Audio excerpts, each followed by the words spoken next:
Oke. Halo teman-teman, selamat sore. Semoga kabar baik ya. Sore, Pak. Ya, mari kita Selamat mulai. sore, Pak. Teman-teman kalau bisa on cam, kita hanya 45 menit paling ya.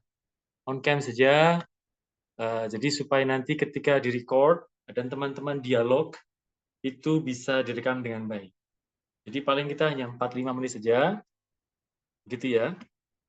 Yang on cam yang menjadi prioritas untuk sharing. Ya, oke. Yang on cam yang prioritas untuk sharing. Artinya semoga semua dapat A, tetapi hanya yang sharing saja yang dapat A ya. Unfortunate to say, tapi seperti itu. Mari kita mulai dengan doa. Ya, ini adalah dialog nasional. Sebenarnya judulnya adalah Indonesia Damai, tetapi spesifik kita tahu bahwa temanya sebenarnya menanggapi kritik terhadap pelaksanaan Pancasila. Nah, semoga kita setelah sharing ide satu dengan yang lain, Indonesia bisa menjadi lebih baik. Oke. Halo recording. Ya, baik, saya allow. Mari kita mulai dengan doa. Saya minta Dustin untuk pimpin doa. Silakan Dustin.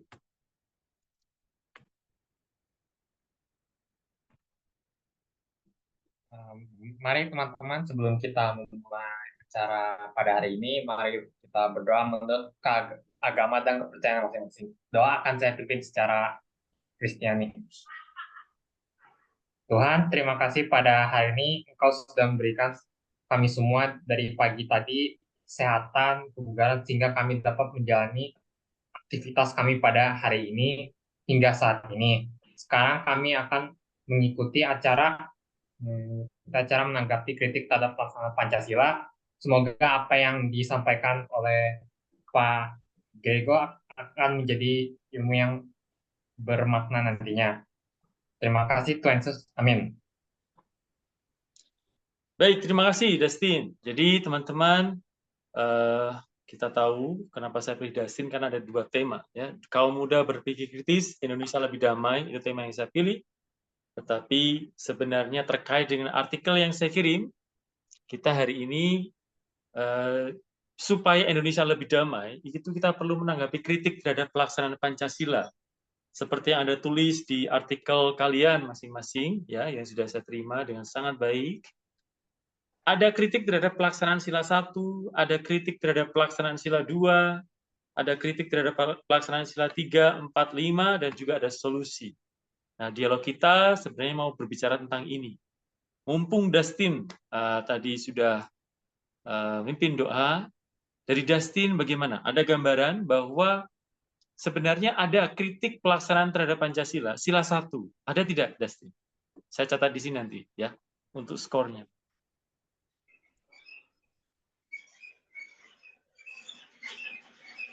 Gimana, Dustin? Ada usulan atau? Kalau dari sila 1 ya sepertinya sih apa ya, di negara Indonesia ini apa ya, memang kaya akan ciri khas suku budaya gitu. Tapi apa ya, masih banyak aja sih apa kayak pertentangan gitulah, kayak karena hanya sebuah perbedaan agama sebenarnya masih banyak gitu. Tapi kita kan gitu. Ya gitu sih Pak, kalau dari saya. Oke, sebentar. Terima kasih, Dustin. Masih seputar kritik terhadap sila 1. Berikutnya akan saya buka. Bagi yang mau sharing, ini sudah masuk dalam scoring, teman-teman. Ada, silahkan untuk angkat tangan. Ya. Kritik terhadap sila 1, apakah ada?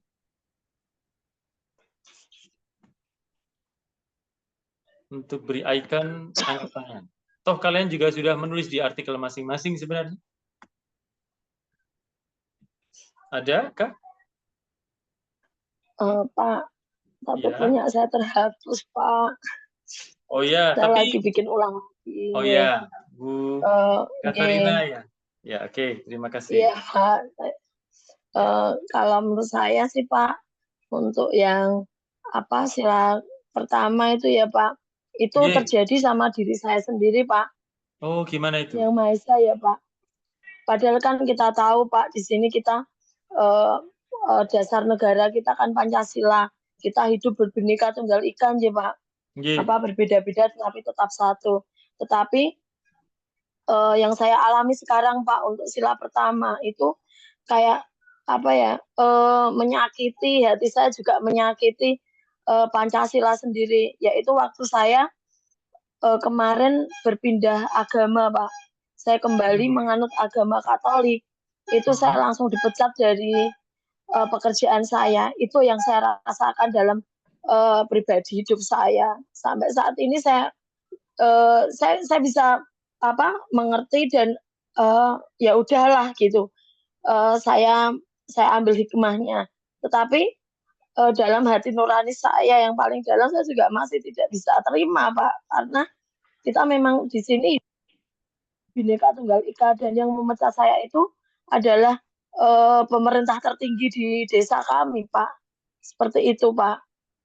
Ya. Mohon maaf Pak. Ya, jadi jelas, jadi karena ibu guru kemudian berpindah agama begitu ya. Ternyata pemerintah tertinggi di desa ibu tidak berkenan lalu dipecat begitu ya, Bu. Ya, ini salah satu sharing fakta nyata. Terima kasih Bu Katarina. Bu Katarina sudah saya catat namanya di sini, tetapi paper Bu ya, nanti dikumpulkan. Iya, Pak, tadi terhapus Pak. Ya. Maaf. Terima kasih. Soalnya laptop saya kalau nggak dicolok nggak bisa. Pak. Ya. Oke, terima kasih. Bu Katrina sudah sharing, ada fakta nyata seputar pelaksanaan sila 1. Beliau dipecat ya karena berpindah agama. Silahkan, masih sila 1, teman-teman. Kita dialog dulu. Vivian ini saya simpan pendapatnya, tapi oke. Langsung aja Vivian, seputar sila 1. Semoga suaranya masuk ya. Masuk. Saya setuju sih sama Bu Katarina Sri Wulansari tadi, bahwa gini, isi paper saya sebenarnya bukan kritik terhadap nilai-nilai Pancasila itu yang ada 5, tapi kritik saya lebih kepada penghayatan masyarakat Indonesia terhadap pelaksanaan Pancasila itu sendiri gitu ya. Jadi menurut saya nilai-nilai Pancasila, ketuhanan yang Maha Esa itu sudah benar, tapi lebih ke penghayatan kita terhadap sila ini, bagaimana kita menafsirkan sila-sila tersebut. Banyak dari kita yang merasa bangga sama agama kita, sebenarnya itu bagus, tapi ada yang rasa bangganya itu tuh lewat batas, bahkan sampai merasa agama dia yang paling benar, kemudian merasa perlu untuk merendahkan agama lain. Jadi menurut saya permasalahannya ada pada penghayatan terhadap Pancasila itu sendiri. Ya, memang yang menarik dari artikelnya Vivian itu disolusi.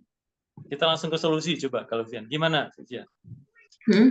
Oke, solusi yang aku dapat itu bahwa perlu kita sebagai masyarakat Indonesia memandang bahwa Pancasila bukan cuma 5 nilai-nilai ideologis gitu ya, tapi lebih kepada 5 nilai-nilai penting yang berisi sebuah landasan yang memang harus kita hidupi sebagai masyarakat yang nantinya akan berpancasila. Jadi apabila Pancasila dipandang sudah tidak relevan karena banyaknya masalah-masalah ini, maka kita sebagai warga negara Indonesia yang perlu untuk merelevansikan gitu Pancasila sehingga Pancasila bisa hidup sampai sekarang.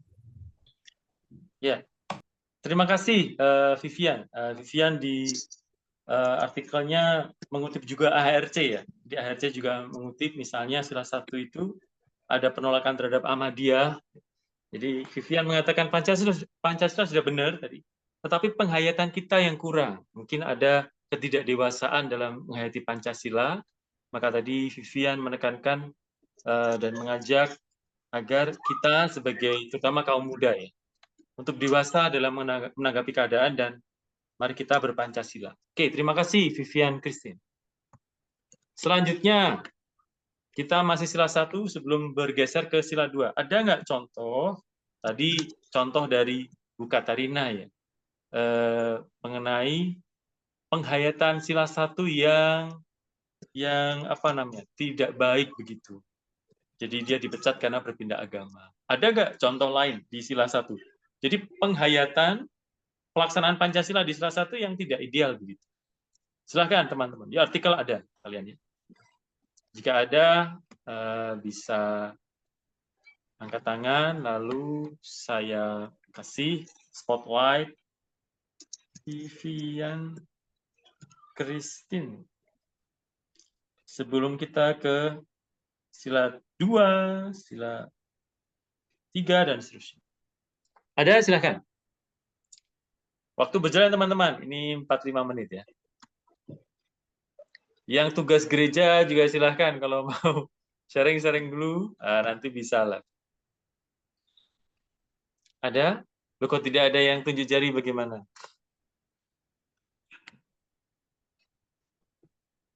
Silakan, saya menunggu. Atau tadi sila 1 sudah ada contoh, langsung ke... Ada nggak contoh penyelewengan pelaksanaan sila 2? Ya. Sila 3, sila 4, sila 5, boleh. Silahkan untuk sharing. Artikel kalian ada juga ya.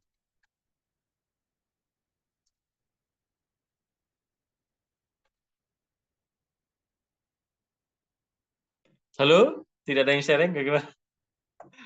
Yang dapat, yang saya catat baru, Dustin, Bu Katarina, sama Vivian. Yang lain silahkan. Kalau ada. Masih contoh-contoh saja dulu penghayatan pelaksanaan Pancasila. Maaf Pak, saya Silakan. Ini siapa tadi? Sorry. ini. Yang mana ya? Feni. Feni BR Sinambela. Oke. Ya. Dalam contoh penerapan sila 1 itu menurut saya dalam lingkungan gereja itu juga ada yang sedikit berbeda.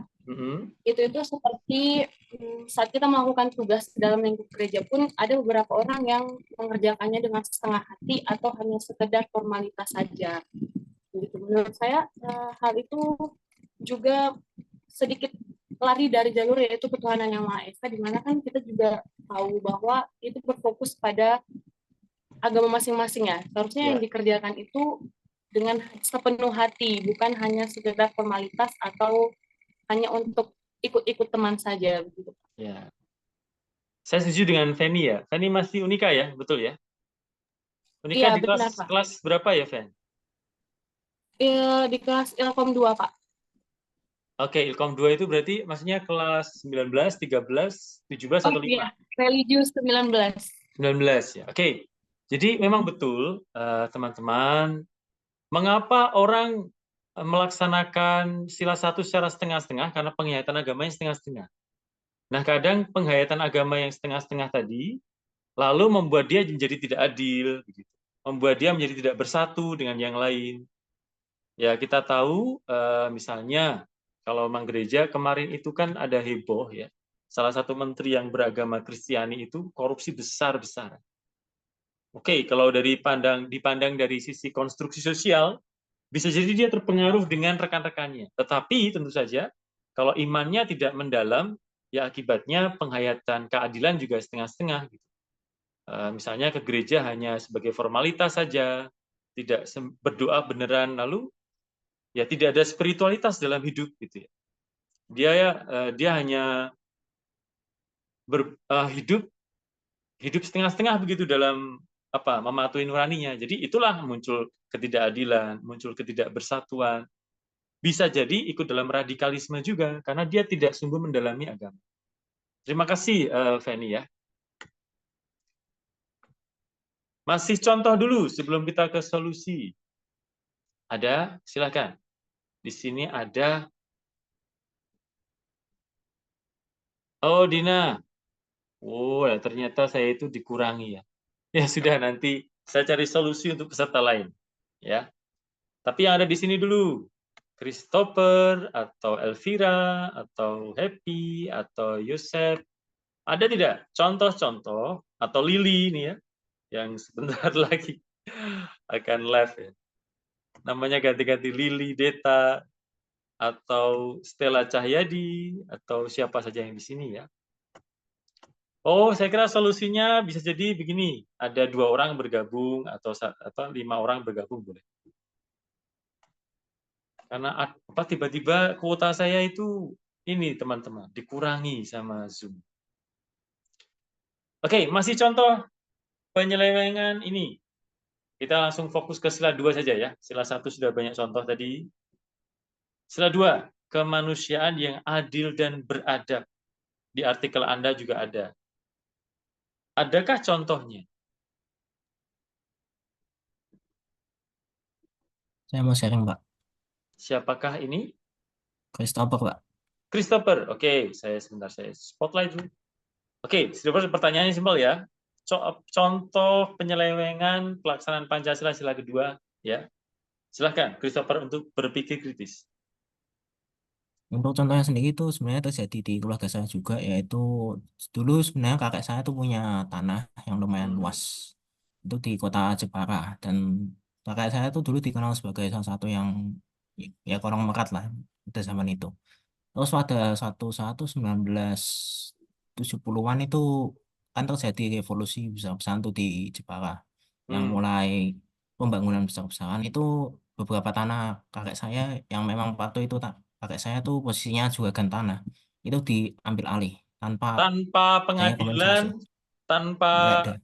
nggak ada, hanya diambil alih begitu saja. Iya, terus juga kakek saya tuh mau menuntut, yang ada kakek saya dipenjara malah.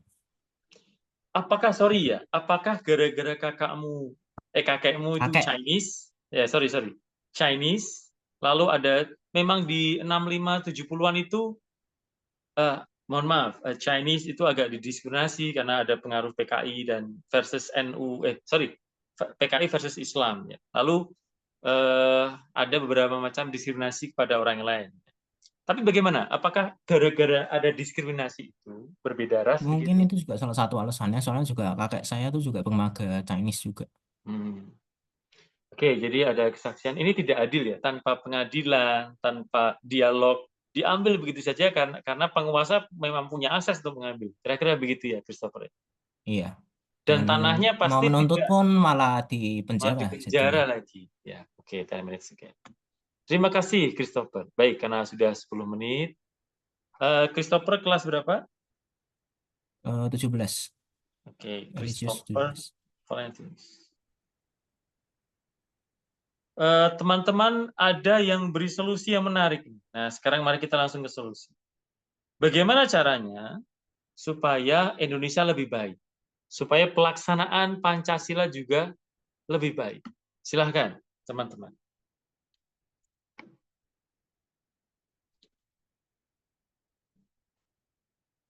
Di paper sudah lengkap, teman-teman. Silahkan dari perspektif manapun. Ada dari teman-teman yang berangkat dari perspektif psikologi sosial, ya, di STPK itu juga ada. Tapi saya buka, silahkan apabila teman-teman mau sharing.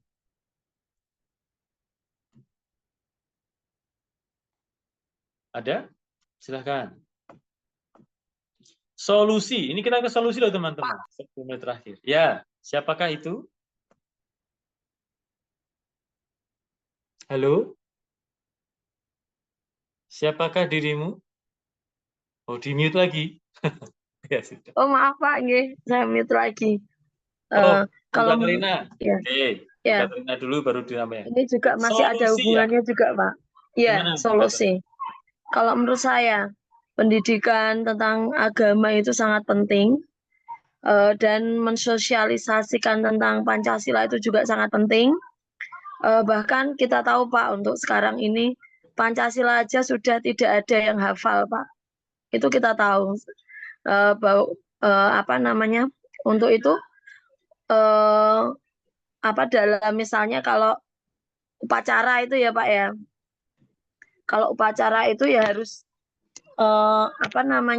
bisa tepat waktu, dan untuk pengucapan Pancasila itu pun juga harus Pak. Kalau di sini kan ini kemarin itu kita upacara di Hari Guru itu juga upacara jam berapa, datangnya penggede negara pun aja sudah tidak disiplin waktu, dan untuk pengucapan Pancasila pun ada yang masih gini Pak. Jadi untuk sikapnya itu tidak sempurna Pak. Nah, bagaimana kita bisa menghayati atau dalam kehidupan kita sehari-hari jika Pancasila dalam diri kita aja untuk penerapannya sendiri aja belum sempurna seperti itu. Jadi menurut saya pendidikan agama, pendidikan Pancasila di sekolah-sekolah dasar ataupun di PAUD, di pendidikan anak usia dini itu sangat penting. Itu menurut saya. Apalagi ini juga Pak, mohon maaf lagi Pak, itu yang penggede negara kami yang sekarang ini Itu padahal dulu lulusnya SD, Pak. Tetapi kenapa dengan berjalannya tidak ada yang namanya tahun loh, Pak. Dia sudah mempunyai ijazah perguruan tinggi. Itu kan lucu banget. Itu juga tanda kutip untuk kita. Nah, itu pendidikan Pancasilanya kurang sekali. Itu menurut saya, Pak. Terima kasih. Ya, terima kasih. Terutama dalam pendidikan Pancasila dalam membina karakter ya, Bu ya. Kalau sikap disiplin tidak ada, upacara sembarangan, setengah-setengah. Ya bagaimana kita menghayati Pancasila dengan baik kalau hal sederhana tidak bisa dihayati. Terima kasih Bu Katrina. Ya. Realistis sekali. Teman-teman ada tambahan sedikit lagi? Paling 1 atau 2 usulan lalu kita sudahi sesi 1. Silahkan. Paper kalian bagus-bagus loh. Paper kalian saya baca itu, cuma belum saya nilai. Pak Greg, saya mau menambahkan Pak Greg. Nah, ini siapakah? Sorry. Melan dari STPK. Ya, Melania. Silahkan, Mela. Jadi seperti yang dikatakan sama Ibu Katarina Sri Wulandari, Wulansari itu benar karena pendidikan itu kan menurut saya memainkan peran sentral dalam menghadapi disintegrasi Pancasila di Indonesia.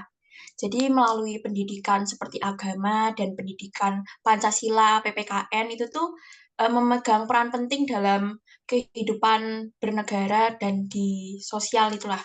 Karena melalui pendidikan yang inklusif tuh masyarakat dan kita semua tuh jadi lebih memahami nilai-nilai Pancasila dan menginternalisasikan secara aktif dalam kehidupan sehari-hari. Ya. Jadi kalau misalnya kita memahami nilai-nilai Pancasila dan memang diajarkan dari usia dini, pastinya nanti kehidupan bersosialisasi kita di dunia sosial ini pasti juga akan baik gitu, Pak. Ya. Karena dalam nilai Pancasila kan juga kata kuncinya Melania tadi internalisasi Pancasila sejak dini. Sejak dini itu ada tahap pendidikan Pancasila mulai dari yang sederhana sampai nanti dewasa. Oke, terus apa lagi, Mel? Karena dalam pendidikan Pancasila itu pasti kan ada penguatan nilai-nilai Pancasila, kayak melibatkan nilai-nilai ketuhanan, toleransi, keadilan sosial, demokrasi, dan kerukunan. Jadi ini dapat dicapai melalui pengembangan kurikulum yang mencakup pendidikan jati diri dan keterampilan sosial, gitu Pak. Ya. Terima kasih. Jadi kurikulumnya perlu jelas ya untuk pendidikan Pancasila sejak usia dini. Bagaimana sikap kedisiplinan, bagaimana pengetahuan Pancasila. Jadi supaya teman-teman kita ini lebih jelas dan lebih internalisasi tadi ya, lebih menghayati Pancasila dengan lebih baik lagi. Kalau memang dibandingkan dengan dulu kita menghayati Pancasila memang menurun menurut saya, betul Bu Katarina tadi. Upacara sembarangan, telat, penggedenya juga telat. Bisa satu lagi teman-teman sebenarnya sebelum kita tutup. Silakan. Ada satu lagi? Kalau tidak ada ya tutup. Yasinta, ada usulan atau tidak? Reaksi? Mungkin saya bisa menambah. Silakan reaksi. Solusi ya, terdengar ya Pak? Solusi, silakan.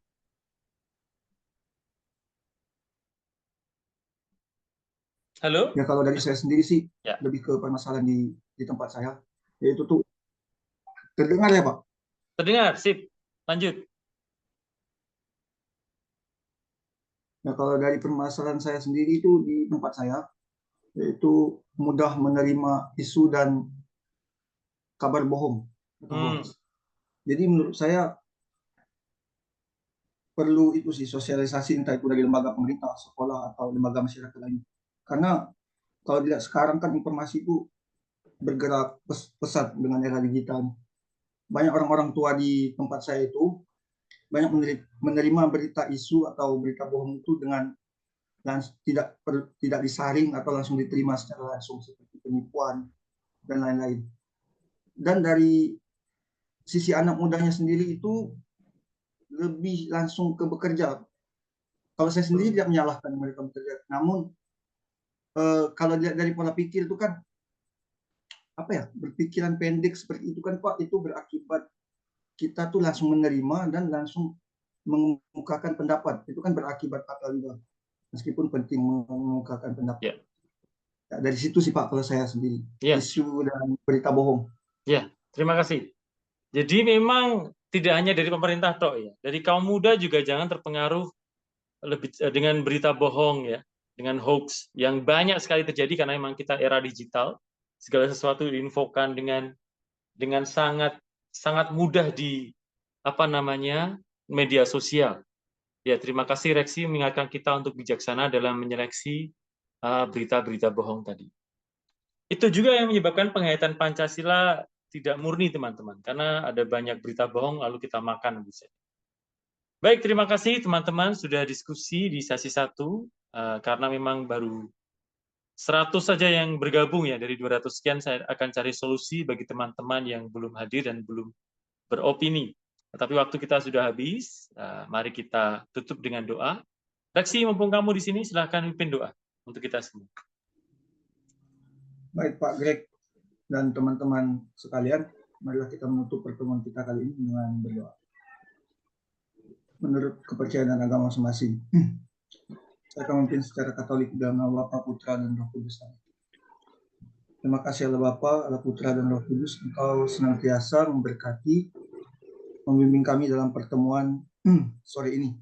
Semoga pertemuan ini bisa berdampak baik bagi kami ke depannya, kami kaum muda yang menjadi ujung tombak bagi bangsa ini dan gereja